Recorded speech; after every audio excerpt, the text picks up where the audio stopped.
In this video, I'm going to show you how to make a halftone in Affinity Designer. If you find this video helpful, please consider to like this video and subscribe to my channel. In saying that, let's just jump straight into the video.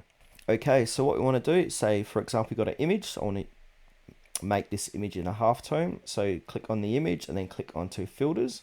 Then from here, look for halftone in the settings here. So we need to scroll down. Here it is here, halftone. So we've got a live halftone. So we can change the live cell size if we want, and make it larger or smaller. So I might make it smaller. We can change the contrast as well. We can the screen, we can change the screen to monochrome, to color, to line, to circular. I'm going to keep that at monochrome.